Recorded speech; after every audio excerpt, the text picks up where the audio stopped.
To begin with, we use the idea of an old drama game whereby somebody stands in the circle, squeezes the hand, and the next person squeezes. Mr. Painter, if you could just come over for us, please. And we use somebody to time how long it took for the squeezes to get all the way around the circle. I'm going to squeeze your hand, and you can squeeze then Ferrin's hand there. Lauren, if you can just say buzz so we know it's about halfway round by then. And when it gets back to me, I shall say here, and you can stop the watch and we'll see how well we do it, okay? And then we could start to have something to compare when we use the rope later on. Go. Buzz. And we're here. Well, that time it was 8 seconds to the buzz from you, but 24 seconds in total. 24 seconds. We're going to have to do something to speed this up again, Mr. Painter. So I'm going to introduce a secret weapon. And here it is. It's a skipping rope. That's lovely. Can you do this?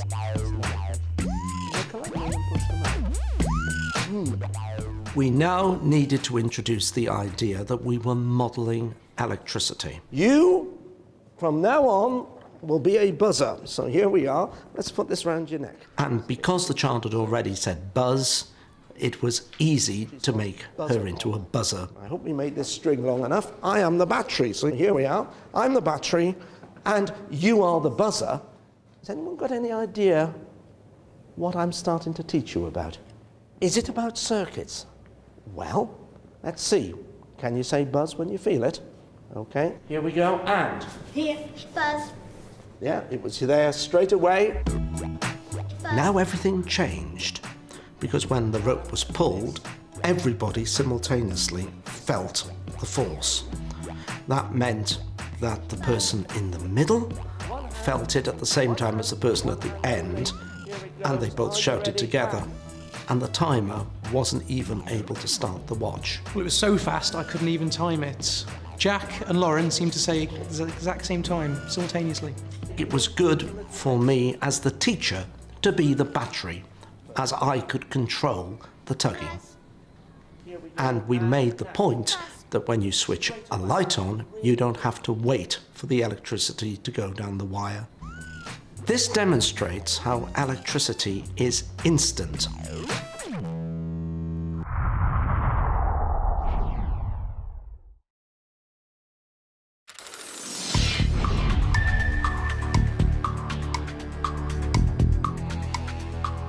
In floating questions, you have a box which has an object in it. Perhaps it's something that they've been doing recently in electricity, or it's a Newton meter, something that's hidden from the children. At the same time, you also have a dish which is floating on some water and some small weights. Does it conduct electricity? Yes. The children have to ask questions which can be answered with either a yes or no to describe the object that's in the box or to describe what it's used for. Do you find it in a circuit? No. And that goes in. So it's an object that does conduct electricity, but you wouldn't find it in a circuit. Every time they ask a question, a little weight goes onto the floating dish. Is it a spoon? No. Can it power things? No.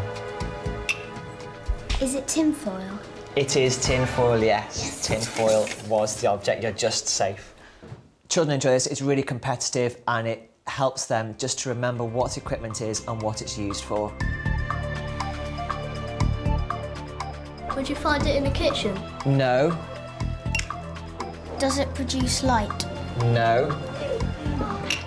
This activity makes children listen to the answers from other questions, and it makes them really specific about the questions that they ask. Does it spin round and round? No. It doesn't say. Oh no! Does it heat up? No.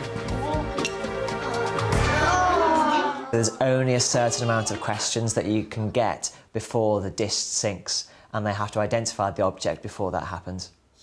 It was a buzzer. Floating questions is a great guessing game activity. It can be used to interrogate any area of science.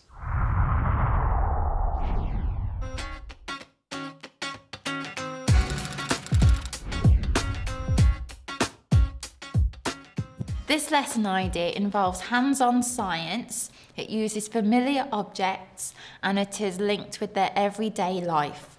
How do we use circuits?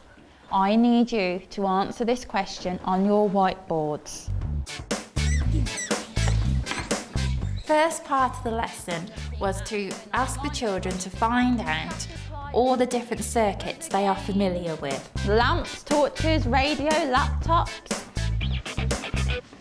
Who has played the game Operation before? Neve, could you explain to the class how an electrical circuit is involved within that game?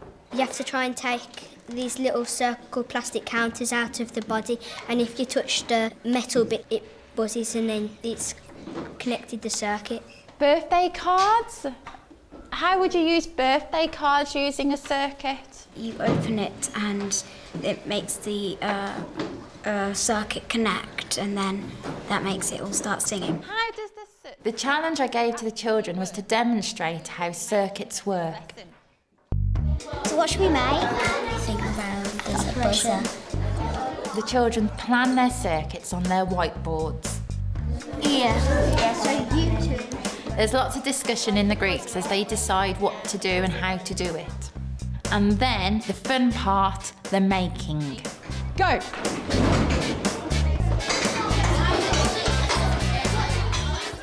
I leave a variety of equipment out for the children to choose what they need themselves.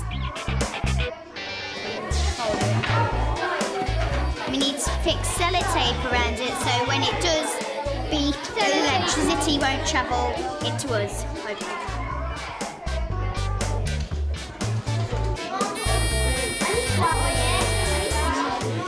Don't be scared to let the children get on with it. You will be amazed with their results.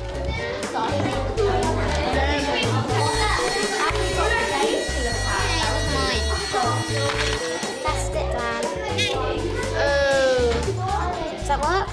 This lesson can be noisy, but bear with it because the children can learn and achieve so much. Yay! Everything's complete, but it's not working still. We might have to change the buzzer. It's great when the circuit doesn't work because the children then have to investigate why. Is it the buzzer? Is it the battery? Are the wires connected? That's the fun part for myself. A new buzzer in. Yeah. Once the circuits are completed, it's time to present to the class. In our game, you have to get this loop around all of this wire here. This is a great opportunity for the children to describe and explain how their circuits work. There's the names of the colours on the left-hand side and you have to match it to the colours in the face. Where you have to put the one crocodile clip to a colour name and then match it and then it will work if it works. We just did a little spinner and a little clown for like a bow tie that spins. This is a great lesson idea because children are able to explore with the equipment. They are planning, they are exploring, and they're learning about electricity at the same time. It links the science with the actual making and evaluating of design and technology. This is also a chance for the children to assess each other's work. Arrogance, well done.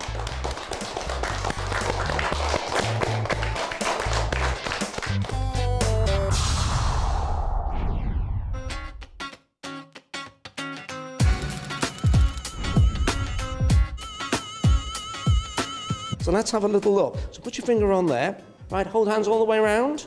Did you do that? Yes, it worked. By going and purchasing one of these small electric balls, it really does make a great lesson idea. Put your finger on there. Now, everybody holding hands really hard. It didn't work that time.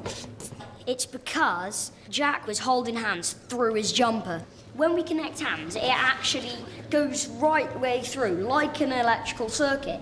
And these two metal bits on there actually pick up the electricity and make the pinball ball. By separating one of the children, in our case, it happened naturally because of a sleeve, we can introduce the idea of a switch as well. what would be in the circuit to make it go on and off?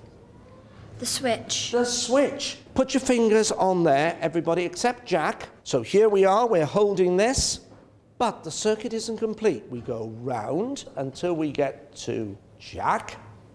Now, Jack, hold hands. Lovely. The children were given a tray full of various artifacts. You can then ask the children to sort the artifacts into insulators or conductors. All the items were found around school, so they were familiar objects and easy to handle. Spoon would be a conductor. Because it's metal and it would conduct the electric. That would be in there. No, it would be a conductor. I think it would be a conductor though. Yeah, it's like that metal. Definitely a conductor. What would the pencil be though? Pencil's like wood, so I would guess it's an insulator. Trick. I'm not sure about this one though, because it's got like cardboard and metal. Yeah. So I'm not put that in the middle. And now comes the great moment where we test them using the ball, of course. Let's try paper clip. Working, so it'll go in the conductor. Yeah. So the pencil isn't working. So it's an insulator. Well, I think that's a conductor. Yeah. It's an conductor then. If I told you that I had a pencil in my pocket that I thought would work, would you believe me? Yes. Say yes, of course you would. I would. So how is this one different? Well, it's got like one lead, but it's sharpened on both ends. It is. So we're saying that the outside is an insulator because we think it's made of wood. But what about the inside? So let's see. Let's do it on the wood first of all. So you put it on the wood. It doesn't work. Now, can you put it into the middle? And it does work. It's got something in it called graphite. And it will make a circuit. Finally, children were asked to use what knowledge they got to imagine what might be inside the ball. This starts to raise lots and lots of questions about the components of a circuit. Is there a battery in there? How does the connection happen? When you touch the switch, it touches the conductor. From this, we can make some assessments and also have lots of conversations with children. And it's really good fun.